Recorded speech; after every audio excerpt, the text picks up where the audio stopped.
Good morning and welcome to day 19 of DCT 28 Digital Detox Challenge. Now, we are in the final cycle of 9 days. Yesterday, we did a recap. Today, we're going to open the door to self-mastery because it honestly doesn't matter what we're talking about in terms of addiction, people, place, thing. Technology is just another example of what happens when we don't cultivate self-mastery. And I'm talking, to everybody here, myself included.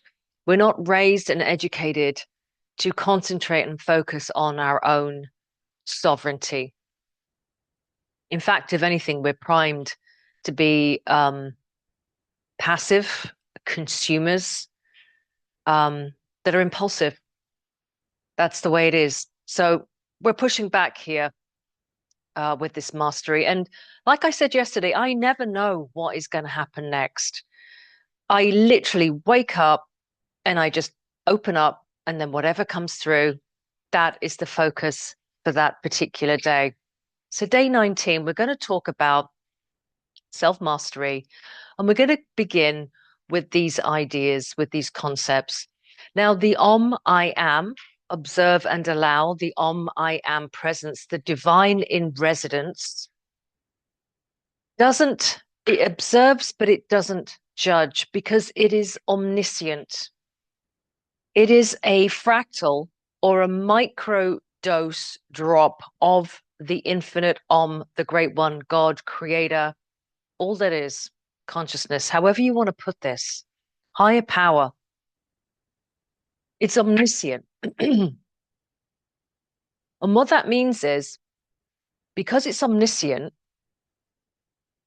it instinctively, intrinsically trusts in the process of allowance in conjunction with a divine law. And that divine law is free will. We have choices. Yes, some would argue that we have perhaps a contained spectrum of choices in any one given lifetime. But nevertheless, we do have choices to make. And if we bring it down to technology, we have the choice whether to pick our gadget up or not. We have choice. So the I am observer, the presence of the divine, allows and trusts because it understands what process is. The way that looks at this from that perspective is that however you live this one life, this precious, finite life, is part of your autonomy and free will and sovereign right. So whether you take with an issue or a challenge or a problem, however you want to talk about it, whether you take the highway, so whether you really lean in, you expedite, you put some speed in there, and get on the highway, whether you prefer to take your time, to maybe take the country roads, meander, look out the window, get lost here, there, and everywhere, stop, get distracted, have an experience, or whether you are the kind of driver that just throws the map away and wanders through your destination. I am has no preference for you. It allows. It's really important that we understand this concept of allowing. Now, with that said, if we use the metaphor of a journey, your life is that journey, and the average life spans approximately 4,000 weeks from birth to death. 4,000 weeks is that journey, is the distance, is the time that you have. So the destination, it isn't some magical. In relation to this, the destination isn't a magical overnight transformation into digital immunity. It's not that. Not if we take it from that higher perspective. It's a journey of increasing self-awareness, of increasing discernment,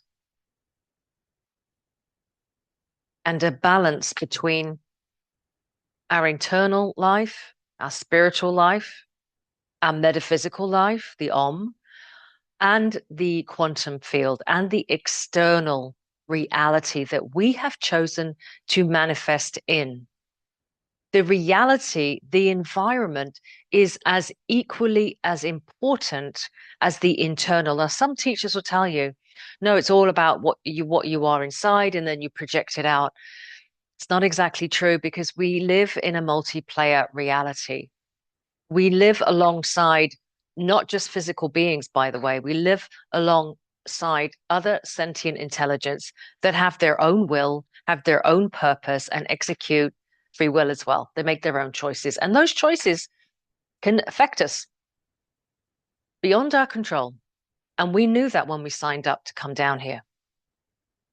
So your environment is worthy of having a really close relationship with balanced, 50% balance. So imagine scales, weights on a scale, right? So imagine that balance between the external reality, people, places, things that are always talking to you. That's why we say, notice what you notice.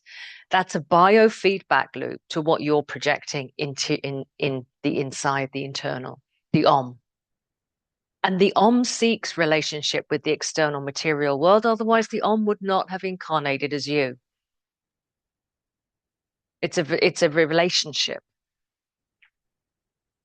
Now, as humans, what we tend to do when we advance, when we evolve in life, when we take on anything in life, we tend to zigzag in our development. So we tend to take two steps forward and one step back. Now, this is the pendulum effect. I talk about this at length on my website. Sorry, on the YouTube channel. You can just look it up, the pendulum effect. It'll explain it in more detail. But the pendulum effect is essentially when you push forward proactively and positively, there's going to be some kind of pullback. That's magnetism. Now, circling back on the idea of the I am observer that doesn't judge, this is not a get out of jail free card. It's not. This is not a divine indulgence. Because alongside the pendulum effect, alongside the principle, the prime directive, we do not interfere in your free will, alongside observe and allow, there's another law that is equally enshrined in metaphysical universe. And that is what used to be called karma. We don't call it that anymore because we've left the Kali Yuga. It's literally the law of cause and effect. So you reap what you sow. There's always going to be a chain reaction to any action that you take or inaction that you don't take. There's going to be a reaction to that. This is not about judgment. This is not about failing and shaming and blaming. This is not about sin. It is simple physical laws. So while we understand that the I am does allow, we as finite avatar beings, humans, we understand that every action or non-action we take is going to have a reaction, an implication in how we live this divine human life. And I think it's really empowering, I should say at this point, when it comes to digital detox, the reason we take the weekends off is because we do have to acknowledge that it's extremely challenging to keep on it all the time. And there are going to be moments when we relapse, when we slip up, when we do stuff for whatever the trigger reason is, right? Whatever it is, we're going to do that. We call that zigzag Now, sabotage is only going to kick in. And remember, sabotage is what happens to stop you progressing on that zigzag 2 steps forward. It wants you to go back 3 steps, not one. All right. So immediately, whenever you feel bad, whenever you slip up, we all do it with social media, digital stuff, doom scrolling, whatever it is, pick yourself up and keep going. No judgment, no shaming. That is no place here. Those are the tools of sabotage, bad sabotage. Now we have tools to counter that, and that is stop, audit, because observation terminates autopilot and generates energy that makes up the word sabotage. That's what we do when we slip up. We ask the what, the why, the how, the when. We ask questions like a forensics detective. What caused that slip up? Again, no judgment, no blaming, but what caused it? So next time, perhaps if I'm feeling tired, let's just give a random example. Let's say somebody's upset me. I haven't taken time to eat properly. I go home, I grab some, whatever it is, a snack, and then I doom scroll. Oh, I just need to let some tension out. All right. Well, just look at that situation and just think, okay, what's another choice that I could have made? But there's no judgment in it. It is a, it really is, it really is a mechanism. And I find that the more you do it and the more you flow, the more you get it. You get it in a way that isn't up here. You get it organically. You get it, you embody the knowledge. You become the knowledge. And so shifts happen. They happen without too much effort. So that's what we're talking about today, day 19. We're going to bring in the I am observer. We're going to remember these principles. I'll put the show notes down so you can go over this and perhaps write some of these notes down in your journal or your notebook. Maybe you want to just sit and reflect. I would love to hear what your observations are around this, and I'd love to understand better because I love your comments. I love your feedback.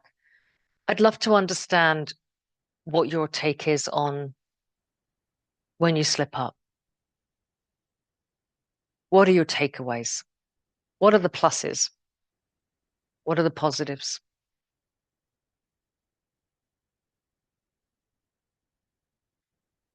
Now, day 20 is a little teaser.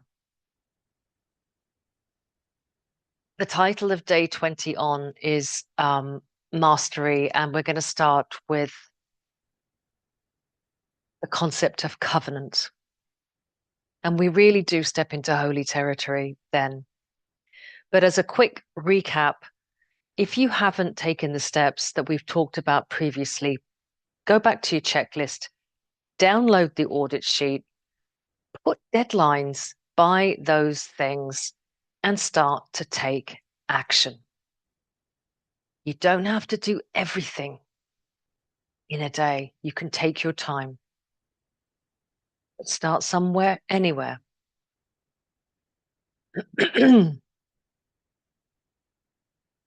Okay. So we're going to do DCT. Now, if you took everything away, stripped everything out, and you simply did Deep Coherence Technique as you interpret it, but remembering the 5 steps because they're very important.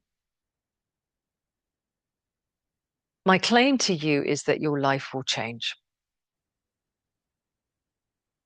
What DCT does when you initiate a coherence waveform is it allows your biotechnology to come back to its factory settings, which were the divine settings. And it allows you to be naturally present with the same pure presence that nature has, that children have, that animals have. Babies and toddlers and small children have not been programmed by our societies. They're still in the default, divine default setting. So DCT will take you back to your divine default setting as it aligns with your blueprint, because everybody's blueprint is different.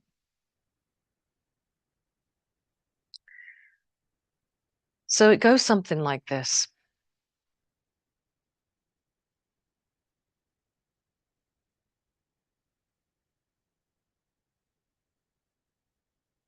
Step number 1, we are going to ground to the earth.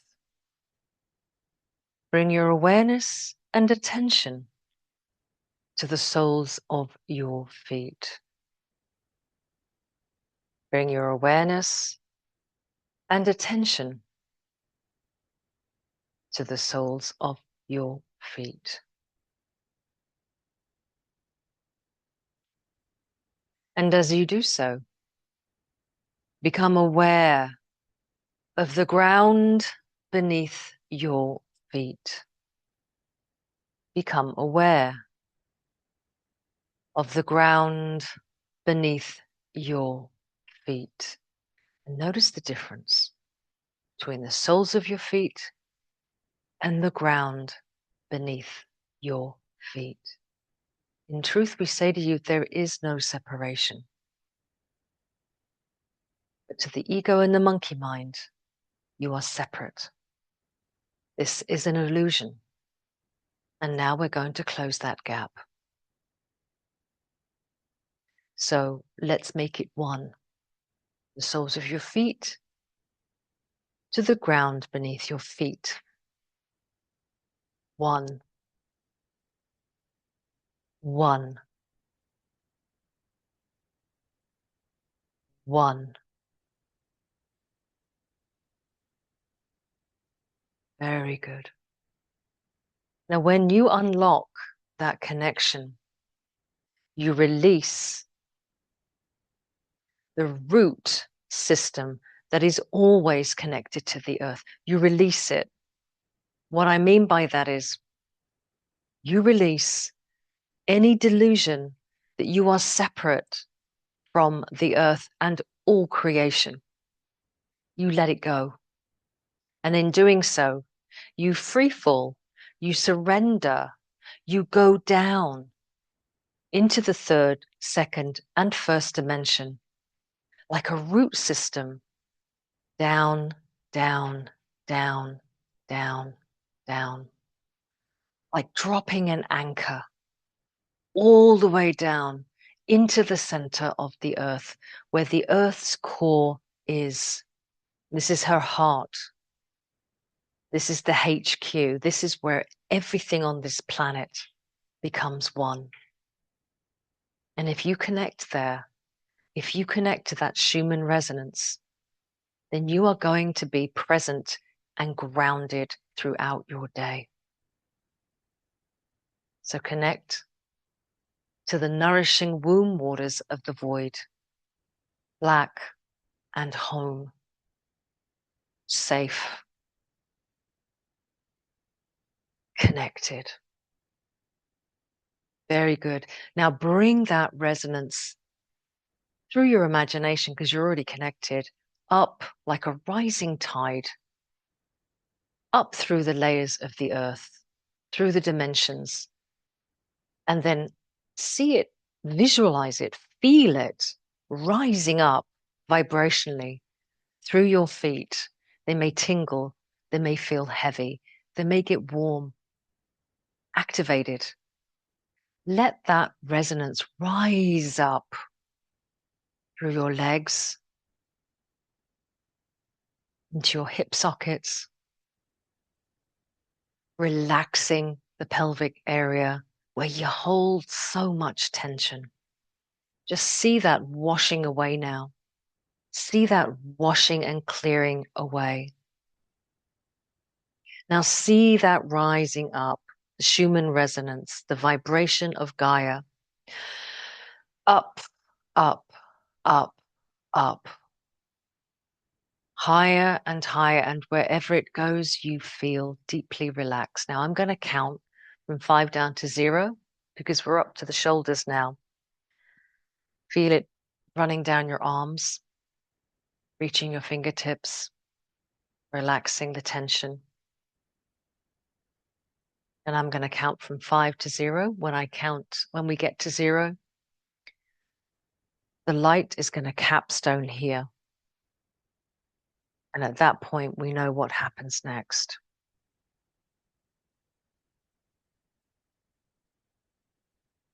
5, 4, 3,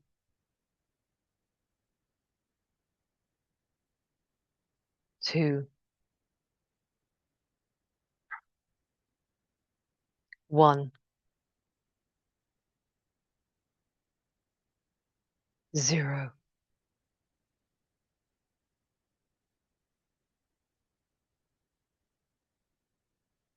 Step number 1 is complete. We are connected to the earth. And now we're going into step 2. We are going to activate our light body, drawing in the light from the cosmic center itself and allowing those light codes to come in and illuminate the light body. So we're going to take 5 deep breaths. And the caveat to this is follow what your body wants to do. So, for example, I say breathe through your nose. If you don't want to breathe through your nose, you can take deep, gulpy breaths through your mouth. You can hold your breath. You can breathe more than 5 times. But pranayama breath work, activates your light body. It's always light, but it activates the connection, and that's coherence. 5 breaths.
Step number 2 is complete. Light body has been activated. We are illuminated. Step number 3, we're going to prime our electromagnetic field using our hands, fingertips, palms. Kinetic, these are like scans. These are like receivers. So this is just how I'm going to move. If I was standing up, I would be moving differently. You move as you see fit. Close your eyes. This is not a thinking step. What I want you to do is I want you to become your hands. I want you to actually embody your hands the way you embodied your feet. Bring your attention here and feel the sentient space all around you. That is your electromagnetic field. And when we do this, we prime it, which means we cohere it, we clear it, we calibrate it back in through consciousness into the body politic. So this is a very holistic technique. This is us getting to know ourselves even more deeply. And the more you do this, the more you feel your way around your own neighborhood. You know, if there's anything that shouldn't be in your electromagnetic field, you're going to feel it. And all you have to do is project love from here and here and gently push it out. That's divine law. You are the master, the queen of your domain.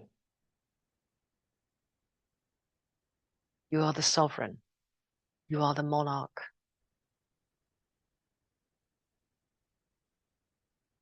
It's good to get to know the territory. Very good. Now I'm going to imagine the color of my electromagnetic field now that it's primed, going a deep indigo blue. Indigo blue for protection, but indigo blue also to expand out my frequency and my resonance so that I might receive as well as signal within the quantum field. Very good. Step number 3 is complete. Electromagnetic field has been primed. Step number 4, we're going to unfold. We're going to become one with the Om-powered I am. This is the divine in residence. If you're not spiritual or religious, think about this as the higher power activation. So we put our hands together, place them in front of the heart, press in, and then very gently open, like you're opening the petals of a flower or a portal. And as you do so, notice a golden, brilliant, bright ray of light coming out from your chest. In fact, coming out in rays in all directions, the back of your chest, the sides of your chest, the front of your chest, full spectrum of golden rays. And as you expand your hands, those rays expand. Now we call this the rising sun, S-U-N. We call it the resurrected sun, S-O-N. For we are children of God. And when we open up this way, we are resurrecting back into our divine nature. Gender is not specific here. This is simply a term that we use. So see those rays of light now, swirling, glowing, beaming all round your primed electromagnetic field. Beautiful. Let's just hold this space for a few seconds.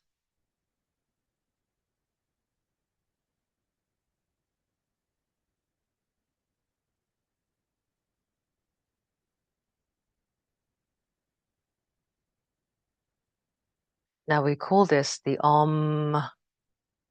I am that. I am that. I am.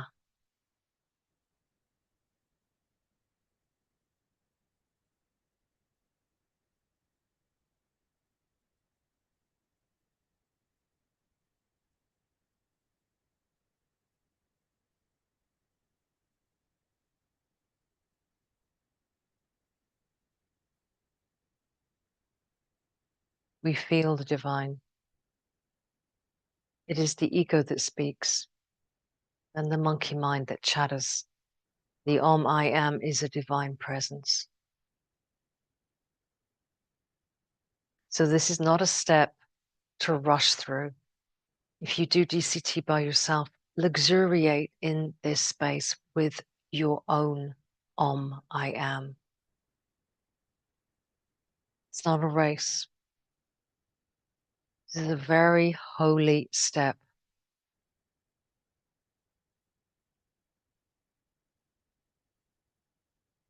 And then from this empowered state, protected, grounded, expanded, unfolded, activated, we therefore join with the universe, with the quantum field, the cosmic center, as sovereign, independent beings. And we do that through the vortex, step number 5, through the power of 9. We open up a connection through the crown chakra. That's what it was designed for. The third eye, the pineal gland, the enlightened mind. And we bring that light in, light coded activation in, straight down into the heart. And then it is the heart that expands that light out to become coherence. Now we see this as a pebble on a still lake being dropped, a ripple. It's a waveform. See that wave gently waveforming out. Feel the stillness and calm that comes in. Well, once you start to generate coherence on a daily basis, it will run for you consistently like a spinning top. It will keep running and running and running and running, certainly throughout your day. So see that wave expand out to the far edges of your electromagnetic field and then some. And when it feels right to you, let go and let God, because that waveform is going to keep working. And we say to you, notice what you notice, because the quantum field is always listening and always speaking to you. Have a blessed, blessed day. I will see you again very soon.